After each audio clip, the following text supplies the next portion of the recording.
Les princesses, bonjour. Alors que ce shiur soit pour la protection de nos Chayalim et de tout le peuple d'Israël là où il soit, pour le retour des otages sains et saufs et pour le refouach shelema de Yosef Chaim Shalom ben Sarah, Anat bat Rachel, David ben Mazal, Shalom ben Rachel, Avraham ben Rachel, Thierry Yaakov ben Rachel, Rachel et Lucien Nessim Yeladim Shalimi Morati Germoma, Yochanan ben Michal, Shmuel Yaakov ben Nidinili, Dan Moshe ben Emma Barbara, Sarah Batluna, Bechol Chole Amo Israël. Alors, la paracha de cette semaine, il y en aura deux, qui sont généralement unis. Acharemot est unie à sa sœur Kedoshim, elles sont jumelles, elles sont lues ensemble. C'est une paracha qui est très importante, elle renferme plein de sujets et 70 mitzvot. Alors, Hachem parla à Moshe, après la mort des deux fils d'Aaron.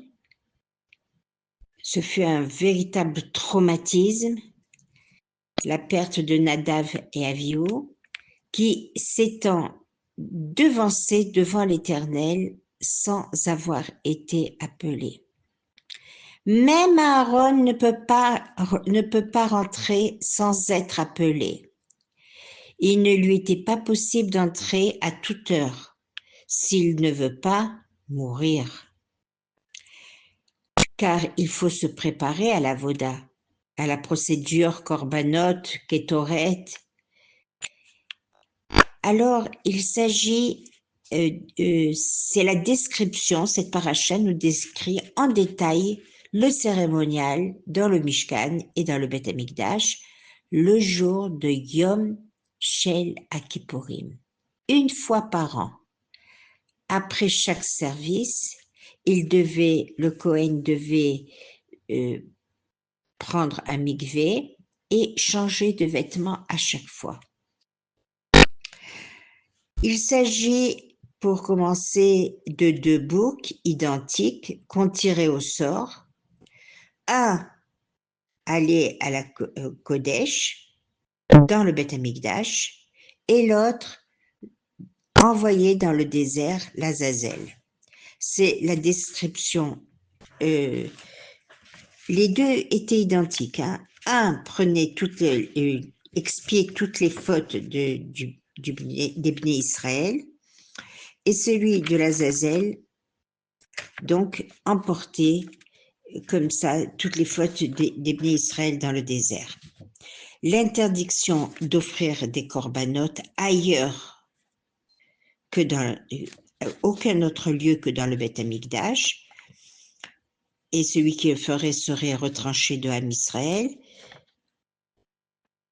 L'interdiction en détail des relations interdites comme l'inceste, l'adultère, et lorsqu'un corban, un gibier ou une bête sauvage ou volatile permise à la consommation, on devra recouvrir son sang avec de la terre, et on apprend qu'on n'a pas le droit de manger le sang. Le jour de Yom Kippour, le Kohen Gadol implorait afin d'effacer toutes les fautes qu'auront pu commettre les Bnei Israël, et ainsi ça annulait les mauvais décrets. Nous avons également la paracha Kedoshim, être saint kadosh, ça veut dire séparer, à part, au-delà d'eux, parvenir à un équilibre spirituel, autrement dit, se conformer strictement à ce code de conduite, même si ça paraît normal de respecter ses parents, de ne pas voler, etc. Être lié à Hachem et agir en conformité avec sa volonté, et ainsi sanctifier tous les aspects de notre existence. Chacun de nos actes comme faisant partie de la mission divine. C'est la façon de faire résider Hachem ici-bas. Cette paracha Kedoshim commence par cette injonction « Soyez saints car je suis saint, moi l'Éternel, votre Dieu ». À sa suite sont énoncés de nombreuses mitzvot, 70 commandements, par l'accomplissement desquels le juif sanctifie et établit un lien avec la Kedusha d'Hachem. Ces mitzvot incluent la prohibition de l'idolâtrie, la mitzvah de la tzedaka dans toutes ses formes, le principe de l'égalité de tous devant la justice, le Shabbat, la moralité sexuelle, l'honnêteté en affaires, l'honneur et la crainte des parents, le caractère sacré de la vie. C'est aussi dans la paracha Kedoshim qu'est exprimé le principe que Rabbi Akiva qualifie de cardinal et dont Hillel dit « c'est là toute la Torah, le reste en est le commentaire. Aime ton prochain comme toi-même. » Et voilà ici une histoire qui va bien imager ce précepte.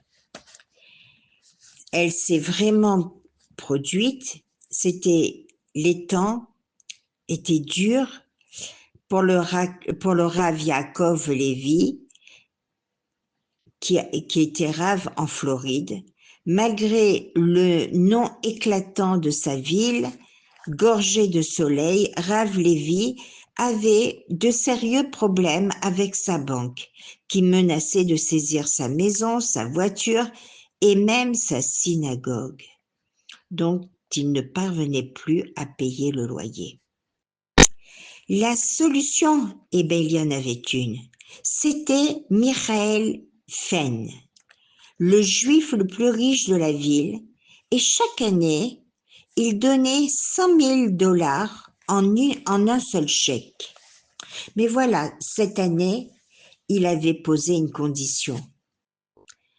Qu'il y ait un minyan ce vendredi soir, Paracha Kedoshim, Acharemot Kedoshim, les 10 juifs, pour le minyan nécessaire, pour qu'ils puissent réciter le Kaddish à la mémoire de sa mère. Sinon, eh bien, rien du tout. Aucun chèque. Rav Levi ne voulait pas envisager le pire. On dit bien, pense bien, tout ira bien. On était à 1 heure avant Shabbat, il n'y avait que 9 hommes disponibles, lui compris. Il regarda encore une fois la liste des fidèles, mais il avait déjà appelé chacun d'entre eux. On était justement le week-end du 4 juillet, jour de l'indépendance américaine, et tous étaient partis à la campagne. Puis il se souvint de celui qui n'était pas sur la liste. Yossi, mais oui, bien sûr, lui n'était certainement pas parti en week-end. Il n'avait pas de voiture, il serait le 10e. Mais son téléphone ne répondait pas. Traduction, il n'avait pas payé sa facture. Il restait 40 minutes avant l'entrée de Shabbat. Rav Levi se précipita vers l'appartement de Yossi et sonna frénétiquement. Pas de réponse. Il frappa de toutes ses forces, encore et encore et encore. Finalement, Yossi ouvrit la porte. Les cheveux ébouriffés, sentant la sueur et même la saleté. Il regarda le rabbin et lui demanda Youssi, comment va? C'est une question à ne pas poser, rabbin. Mais si, c'est mon métier. L'appartement était sans dessus-dessous. Une pile de vaisselle dans l'évier crasseux. La poubelle qui débordait, des vêtements sales qui traînaient partout et une odeur à l'avenant. Alors, Youssi, qu'est-ce qui ne va pas? Tout, toute ma vie ne va pas. Voulez-vous du vin, rabbin? Non, merci, je ne bois pas de vin avant Shabbat. Shabbat? Quoi, c'est déjà Shabbat? Vous savez, je n'ai plus la notion du temps qui passe. Youssi, dans 20 minutes, c'est Shabbat. Et j'ai promis à Michael Fen que nous aurions Minyan. Youssi, vous aurez le srout d'être le 10e. Ah, non, non, non. Non, merci, Rav. Comment? Je ne vais plus à la synagogue parce que je ne crois plus en Dieu. Allons, nous en discuterons en route.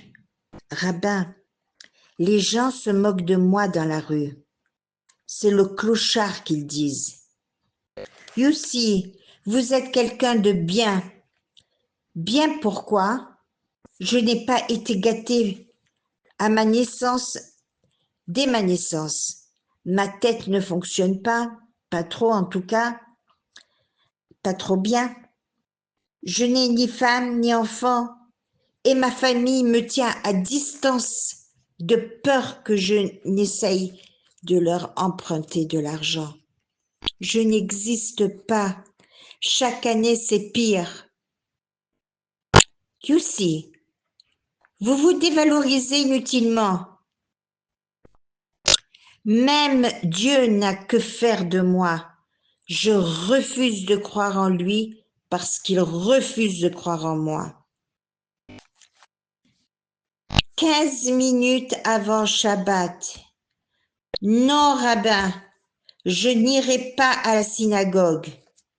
Allons, Youssi, dit Rav Lévi, en lui passant la main sur l'épaule. J'ai besoin d'un 10e. Maintenant, ensemble, nous demanderons à Hachem des bénédictions pour vous. Pensez-vous, il rit toujours de mes prières. Partez, rabbin. Occupez-vous de votre Michael Fen. Trouvez quelqu'un d'autre qui croit en Dieu pour son minyan. Rav Lévi se dirige vers la porte, courut à sa voiture et fonça en direction de la synagogue. Mais en route, il se posa des questions. Comment puis-je l'aider? J'ai une femme et 2 enfants et des gens de ma communauté qui m'apprécient. Mes enfants, mon unique problème maintenant, c'est de trouver un minyan pour Michael Fen. Mais qui est-il? Est-il Hachem? Même s'il arrête de me subventionner, je continuerai. Et je ne sais pas comment aider mon ami Youssi. C'est alors que le Rav Lévi se surprit lui-même. Il oublia Michael Fen et oublia le minyan. Il oublia ses factures impayées. Et il fit demi-tour, arrivant juste quelques minutes avant l'entrée de Shabbat chez Youssi.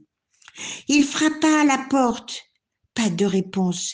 Il frappa encore de ses 2 poings, puis se résolut à forcer la porte d'un coup d'épaule.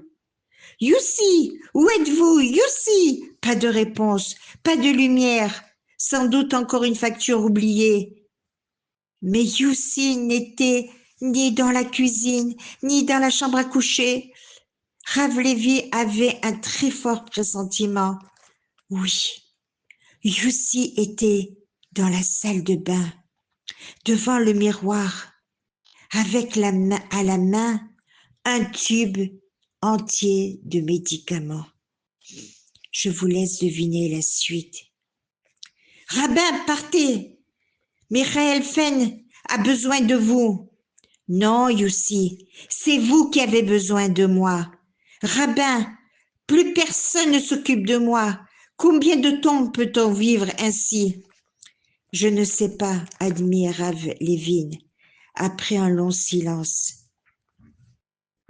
Puis il passa son bras sur l'épaule de Youssi et réussit à l'entraîner dans la cuisine. Youssi, chaque fois que je rencontre une situation injuste, je suis obligée de constater, seul Dieu sait pourquoi, mais si j'étais un meilleur rabbin, j'aurais les mots justes. Vous, Youssi, vous avez foi en Dieu depuis bien plus longtemps que n'importe qui, certainement que moi, et je suis le rabbin. Peut-être que Dieu envoie ses bénédictions à ceux qui sont forts.